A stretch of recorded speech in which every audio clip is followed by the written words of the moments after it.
Okay, please stand for the opening prayer. Let us make the sign of our faith, in the name of the Father, the Son, the Holy Spirit. Amen. Loving God, as we begin this meeting, we ask for your guidance and wisdom. Help us to work together in harmony and purpose.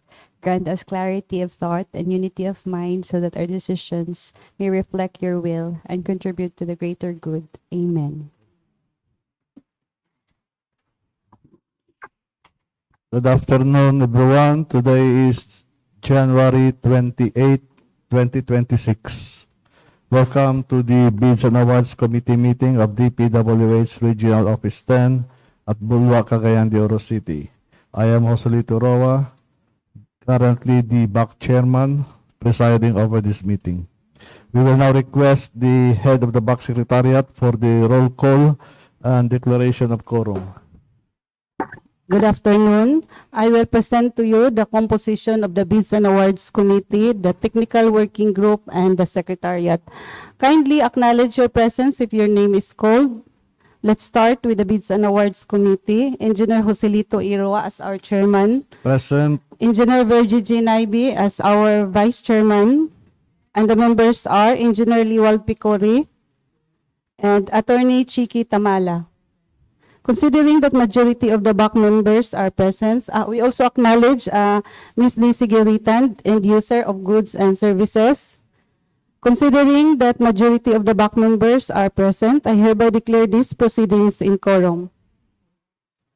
The following are the Technical Working Group, Engineer Maribel Montesa as head, and the members are Attorney Melanie Inopia, Attorney Riza Madali Janal, Ms. Kayafanor Haji Abdullah, and the secretariat are as follows. Yours truly, Engineer Alma Abrigana as head, and my members are Engineer Jiver Vargas, Engineer Dexter Cabelis, Ms. Marta Liamis, and Ms. Gladys Abarabar. We also invited 3 observers, but none of them are present. We would like also acknowledge the presence of the presenter from the Equipment Management Division, and also our representatives from the prospective bidders. Let's start with Lou Huerta, Lendon Susco from DML's Trading, sir. We also acknowledge Kim Paklar from Civic Merchandising Incorporated. Maricel Sasa from Jerusalem Enterprises. That's all, sir. Okay, thank you, Engineer Abrigada. The Bids and Awards Committee being in quorum, I will now call this meeting to order. The agenda for today is the pre-bid conference for 4 projects for goods under the following: contract ID number 25JK00030, purchase of dredging equipment and other related equipment for use in DPWH Regional Office 10 with the following ABCs. Lot 1, 9,038,333 pesos. Lot 2, 10,065,000 pesos. Lot 3, 7,548,750 pesos. Lot 4, 3,135,000 pesos. And Lot 5, 5,206,667 pesos. Number 2, contract ID number 25JK00031, purchase of shop equipment for use in the maintenance of various heavy equipment and service vehicles assigned in the 6 DEOs of this region, and in compliance with the memorandum dated November 3, 2019 by Yusek Sadain, with an ABC of 10,744,800 pesos. Number 3, contract ID number 25JK00032, purchase of diesel and gasoline for use in the operation of various motor vehicles assigned at DPWH Regional Office 10 for the first quarter CY 2026 with an ABC of 5,110,000 pesos. And number 4, contract ID number 25GK00033. Purchase of diesel fuel Euro 4 compliant and gasoline regular grade 91 RON for the dredging operations of multipurpose amphibious dredge Watermaster Classic 5 K3-48 and various supporting equipment for CY 2026 at CDO River with an ABC of 4,486,980 pesos. This private conference is also live streamed via YouTube under the account of DPWH Region 10. We will now request the resource persons from the Equipment and Management Division to please start the discussion and presentation.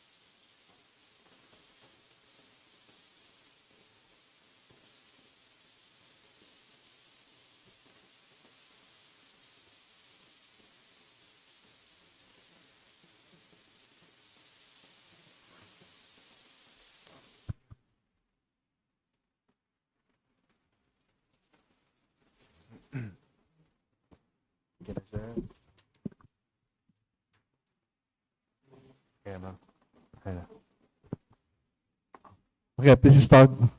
Good afternoon, everyone.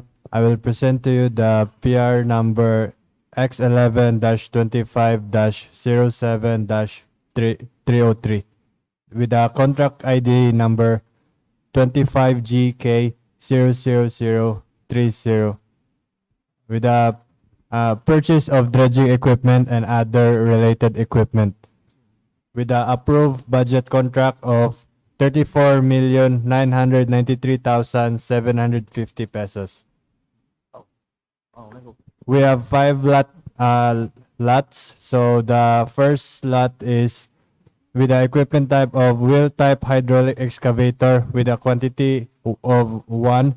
And for the lot number 2, we have crawler type long arm hydraulic excavator. Quantity is 1. Lot number 3 is dump truck, 5.5 cubic meters. The quantity is also 1. And for lot number 4 is low bed trailer. And lastly, the lot number 5 is pure battery electric stake truck with drop side body. And for the specs, we have the lot 1 wheel type hydraulic excavator. The operating weight is 15,000 kilograms. The bucket capacity, the minimum of 0.5 to 0.8 cubic meter. Emission standard, minimum of tier 3 or equivalent. The engine of this wheel type excavator is the number of cylinders, minimum of 6. Rated power, the minimum of 132 horsepower. The torque, minimum of 434 pound-feet at 1,400 RPM. The diesel-fed, direct injection, turbocharged, or equivalent. The ranges are boom length, minimum of 4,400 millimeters. The arm length, minimum of 2,100 millimeters. Digging reach, minimum of 7,500 millimeters. Digging depth, the minimum of 4,000 millimeter. Dozer blade width, minimum of 2,495 millimeter. And the tires and wheels, here we have the twin or double front and rear. Tire size is manufacturer standard. The cab and control. The cab shall be all-weather, sound suppressed steel cab with safety glass window. Control 2 hand levers for excavating and swing. Supplied with 2 kilogram capacity fire extinguisher mounted inside the cab. Air conditioning system equipped with telematics with beacon warning lights.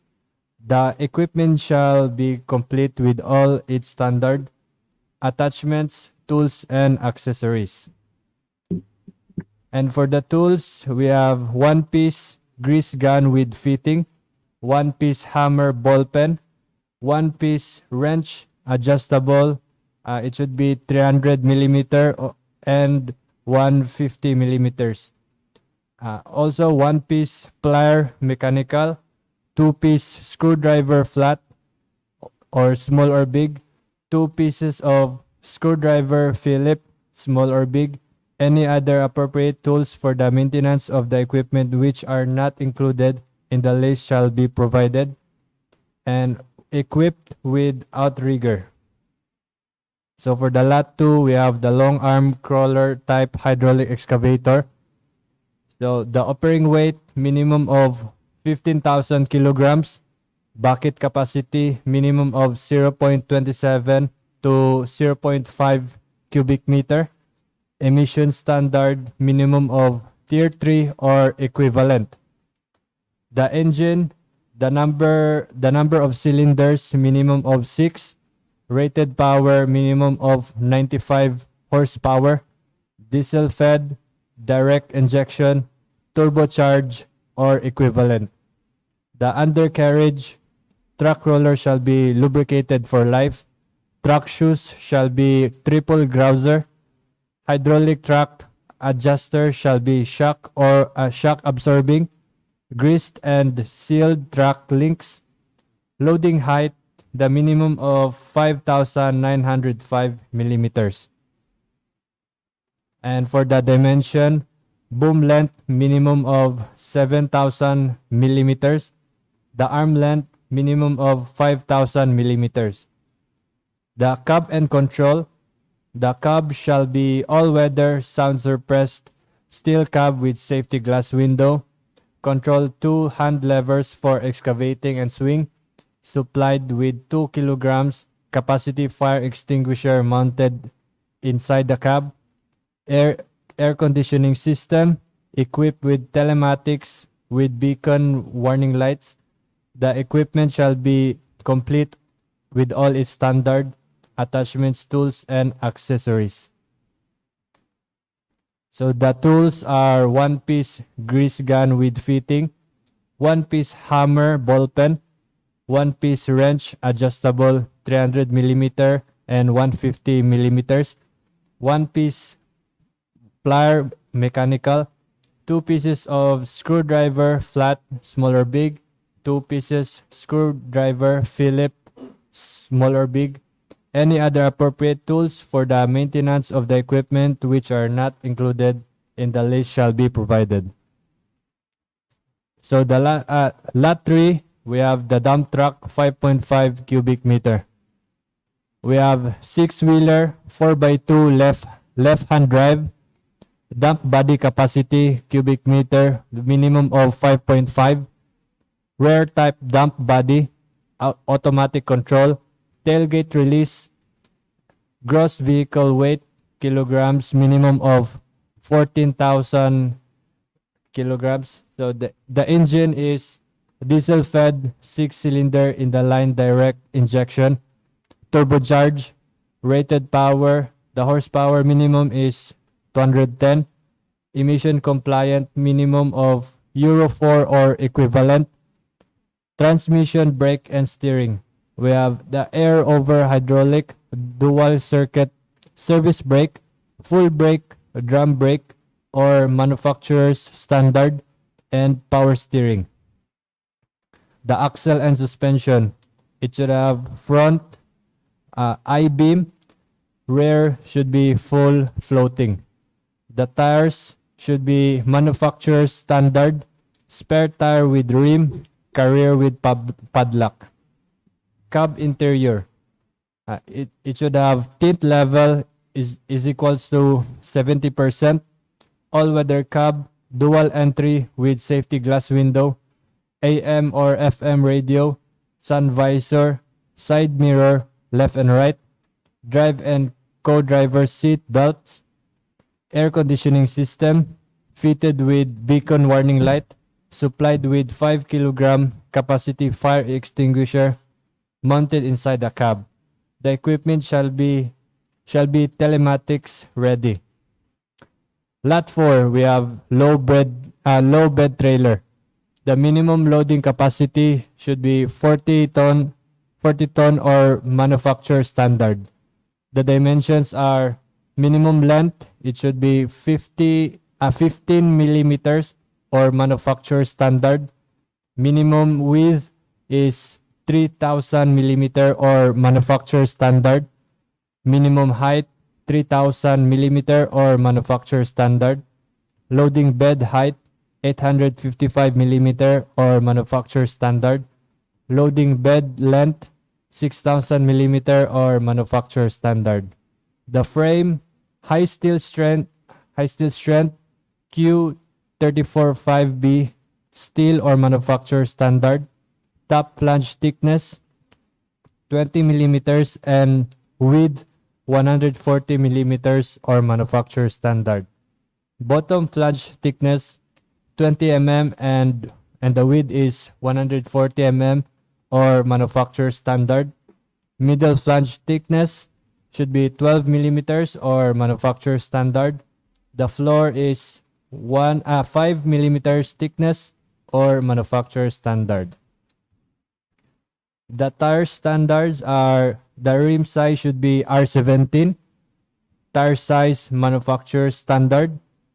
The spare tire with rim 2 pieces with carrier and padlock and toolbox. So the braking system 4 double and 2 single brake chamber or manufacturer standard. The tools should have the standard tools and accessories for the equipment with toolbox. Lastly, lot 5, pure battery electric stake truck with drop side body. The minimum gross vehicle weight should be 6,000 kilograms. The minimum payload capacity 3,000 kilograms. Battery type lithium based battery. Minimum battery capacity 80 kilowatts per hour. Minimum battery voltage 540 volts. Charging socket CCS2 or GPT. Max charging time to full charge AC charging should be 12 hours or DC charging 2 hours. Electric motor type AC synchronous motor or equivalent. Minimum rated driving motor power output should be 60 kilowatt. Minimum gradability 20%. Minimum range in single full charge 20 kilometers per second. Traction battery and motor cooling system liquid cooled cooling system. The suspension, the front should be semi-elliptical leaf spring or manufacturer standard. The rear should be semi-elliptical leaf spring with auxiliary spring or manufacturer standard. The braking system, the service brake should be air or electronic braking system with ABS. Parking brake should be central drum brake. And the tire size, we have 6.5 R16 LT or manufacturer standard. The drop side body, it should be minimum body dimension should be 13.5 feet and 6.9 feet and 400 millimeters sa yung height. And the minimum floor thickness should be 2.3 millimeters, checkered plate or manufacturer standard. The braking system, the service brake should be air or electronic brake system with ABS. The parking brake should be central drum brake. The tire size should be 6.5 R16 or manufacturer standard. Drop side body, the minimum should be body dimension 13.5 and 6.9 feet times 400 millimeters in height. And the tools, we have one-piece hydraulic jack, standard, one-piece tire wrench, one set early warning device, LTO standard, portable air compressor and digital pressure gauge, standard tools and accessories for the equipment with toolbox. Note that the manuals should have one set of operation and maintenance manual, parts and service manuals, and repair shop manual for troubleshooting shall be supplied per unit order plus extra 3 sets. The personal protective equipment or PPE, it should have 2 sets of PPE shall be supplied per equipment delivered and shall be in conformity with international safety standards, consist of 1 hard hat with DPWH logo, eye goggles, safety shoes, gloves, early warning device with blinker, and reflectorized vest. The warranty should have 1-year warranty certificate shall be submitted, joint certification from the manufacturer and the bidder for 7-year market availability of supply of critical spare parts and components shall be submitted. The training, a formal training for operators and technicians of not less than 3 days on the proper operation and maintenance of the equipment shall be conducted. Proposed training plan for the maintenance and operation of the equipment. Proposed 3-year annual maintenance plan with corresponding cost for the equipment shall be submitted. The certification, submit the following certificates including their translation to English, must be embassy or consulate certified if the origin is outside the Philippines. Certification relative to the required material quality, certified locally by DOST, MIRDC, DTI, UP Mining, UP Department of Metallurgical Material Science, Engineering, or any other accredited testing organization shall be submitted. Engine Performance Test Certificate with J1349, engine power, test code, spark ignition and compression ignition, net power rating. Certificate of conformity issued by the Department of Environment and Natural Resources or DNR with reference to the required submitted. Duly notarized certification issued by the bidder that the offered brand of equipment has been in the Philippine market for at least 10 years. Duly notarized certification issued by the bidder that their company has no record of penalties or deductions incurred due to the late deliveries of equipment for at least in the last 3 years, reckoned from the date of submission and opening of bids.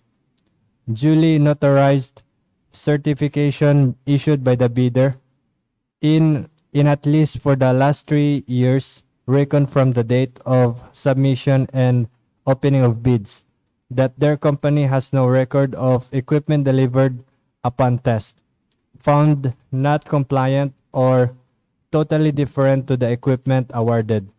The company should be an authorized distributor of the offered brand. The distributor or supplier shall have a service center preferably with the Philippines. General note, inclusion of PMS maintenance and services. For first 1,000 kilometers, 5,000 kilometers, and 10,000 kilometers, service vehicle and trucks. Inclusion of PMS for the first 50 hours, 250 hours, and 500 hours for the heavy equipped vehicles. For TPL insurance, 1 year in favor of DPWH if applicable. Supply and installation of DPWH official logo and for official use only stickers. Delivery period 90 calendar days. That's all. Thank you. Questions from prospective bidders?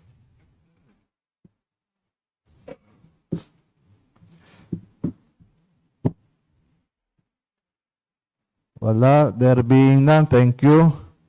Next.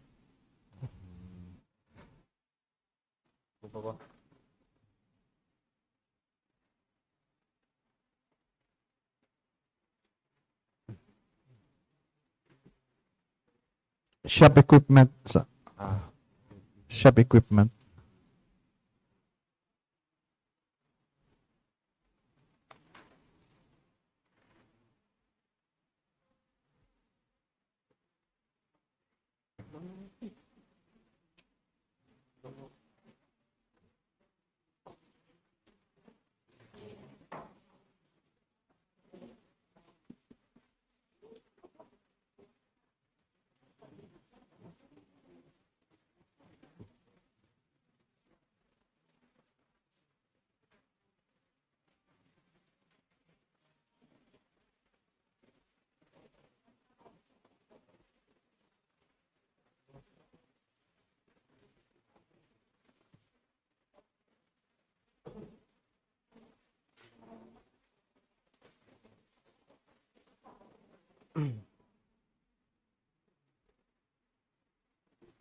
Okay, please start.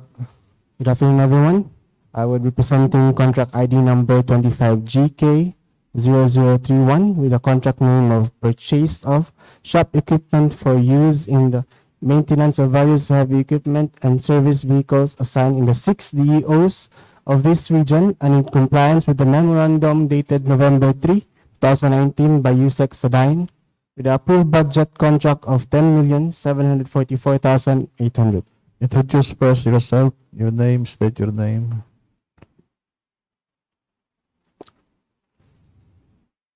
Introduce yourself. Sorry, sir. I am Engineer Craig from Equipment Management Division. Item description, mobile hydraulic and engine oil filter with a quantity of 6 with the specs of below 1 micron filtration. Remove moisture down to 40 ppm. Then massive replacement filters can hold up to 1 pound of contaminant each. Then gear pump at 22 LPM. Stainless steel liquid filled vacuum gauge. Then all brass fittings and heavy duty ball valves. System rated at 22 LPM max. Then with 2/4 water separator each. Overload switch for ramps, Then item description, electric motor, split phase start with a single phase induction motor.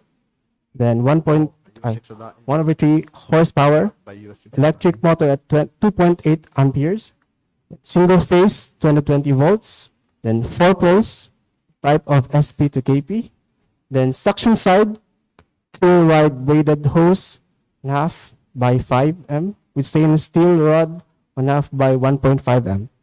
Next thing is return side, clear wide braided hose, 1/2 by 5 m with stainless steel rod, 1/2 by 1.2 m. Then it includes 12 extra elements, warranty of 1 year on the pump and motor, then 5 years on the filters, then free training on operation, free training on contamination control on fuel and oil. That would be all. Thank you. Delivery period. Delivery period 60 days, sir. Wala siya nakabutang dito, sir. So, what is the delivery period? 60 calendar days na siya, sir. 60 days. Yes, sir. Questions from prospective bidders? Okay, none. Next. Opat. Duha ka fuel na tayo. 25 GK 00032. Good afternoon. Good afternoon again. Hello. I'll be presenting contract ID number 25GK0032 with a contact name of purchased of diesel and gasoline for use in the operation of various motor vehicles assigned at DPWH Regional Office 10 for first quarter of 2026 with the approved budget contract of 5,110,000. Unit description, diesel fuel Euro 4 compliant with a quantity of 80,000 liters. Then gasoline regular grade 91 RON 5,000 quantity. Then note, winning bidder's fuel station must be available for 24/7. Then fuel station must be under 5-kilometer radius from DPWH Regional Office 10. That will be all. Thank you. Questions? Okay, none. Next. 25 GK 00035.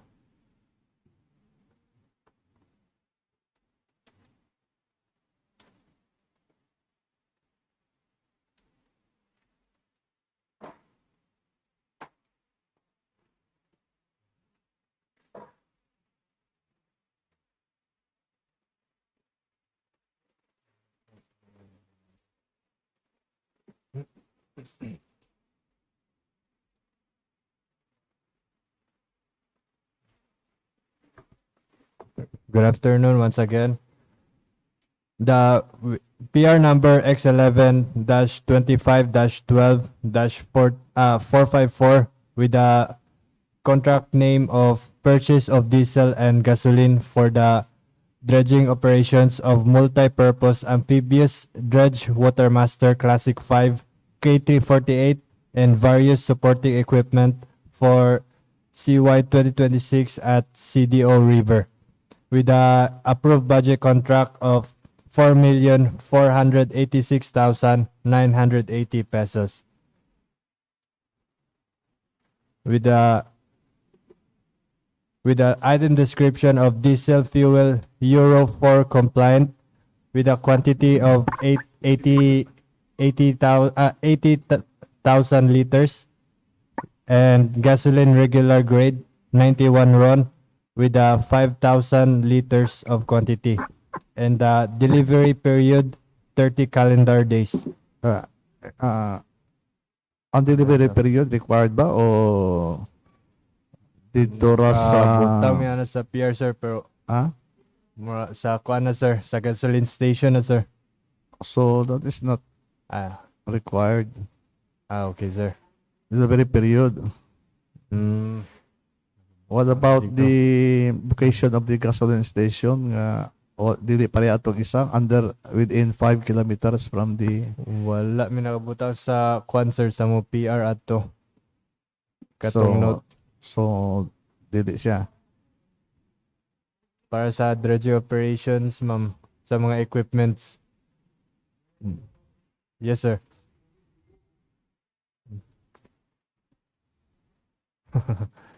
Di man kay from the conveyor na kuhaon from the gasoline station, so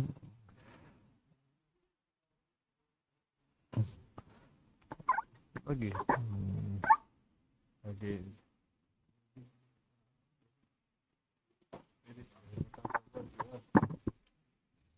Silang we will when necessary we will issue bid bulletin kay for example kita Yes, yung sir. adto sa Butuan to get the fuel niya. So Okay sir.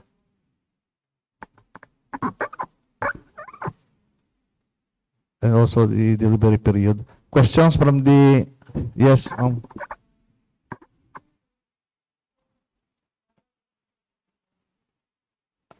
Equipment Management Division, AMD. Equipment. Other questions? Wala na. Thank you for the checklist of the documents of the requirements.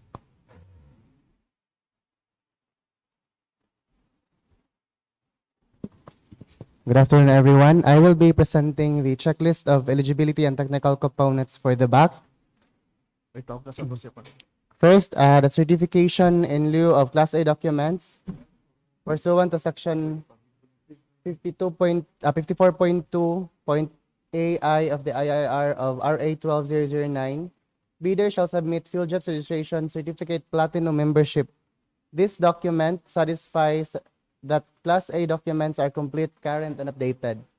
Number 2, latest general information sheet, GIS, reflecting the beneficial ownership information, BOI, duly received by the Securities and Exchange Commission SEC for corporations. Number 3, statement of ongoing government and private contracts. Number 4, statement of single largest completed contract. Number 5, the computation of net financial contracting capacity or a commitment from a universal or commercial bank to extend a credit line in favor of the prospective bidder if awarded the contract.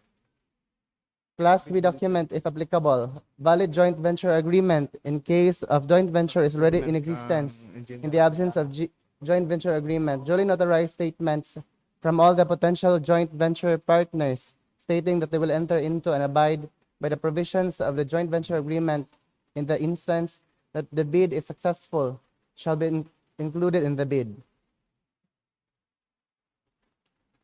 For the technical, for the form of a required bid security, form of bid security A, cash, cashier, or manager's check issued by the bank which is 2%. Letter B, bank draft or guarantee or irrevocable letter of credit issued by a bank, provided, however, that it shall be confirmed or authenticated by a bank if issued by a foreign bank, 5%. C, surety bond callable upon demand issued by a surety or insurance company, duly certified by the Insurance Commission as authorized to issue such security, 5%. Or D, bid securing declaration with a validity period of 120 calendar days upon the opening of bids. Next would be the technical proposal or technical specifications. Number 3, the production and delivery schedule. Number 4, manpower requirements if applicable. Number 5, after sale service or warranty if applicable. Number 6, the omnibus sworn statement. Number 7, sworn affidavit of eligibility and beneficial ownership as attached in the bidding documents as Annex A. Number 8, the Secretary Certificate and Board Resolution for Corporation. Note, any missing document in the above-mentioned checklist is a ground for outright rejection of the bid. For the next, the checklist for financial components for the back. The financial envelope shall contain the following information, documents, and shall be opened only if the bidder has complied with the requirements in the eligibility and technical components. Number 1, bid form, which include bid prices. Number 2, duly signed bid prices in the bill of quantities breakdown. Number 3, price schedules, including incidental services, if applicable. Number 4, certificate of domestic preference, if applicable. And lastly, again, any missing documents in the above-mentioned checklist is a ground for outright rejection of the bid. Thank you. Thank you, Engineer Dexter. Questions from the prospective bidders? Okay, none. For these 4 projects for goods, the dropping of bids will be on February 9, 2026, 8 a.m. to 10 a.m. And the opening of bids will be on February 9, 2026 at 10 a.m. At the back bidding room, DPWH Regional Office 10, Bulwa, Cagayan de Oro City. For more information, you may also call or visit the procurement office of DPWH Region 10 at Bulwa, Cagayan de Oro City. If there are no more questions, any motion to adjourn this pre-bid conference? As moved and seconded, this pre-bid conference is now adjourned. Thank you. Pre-pro?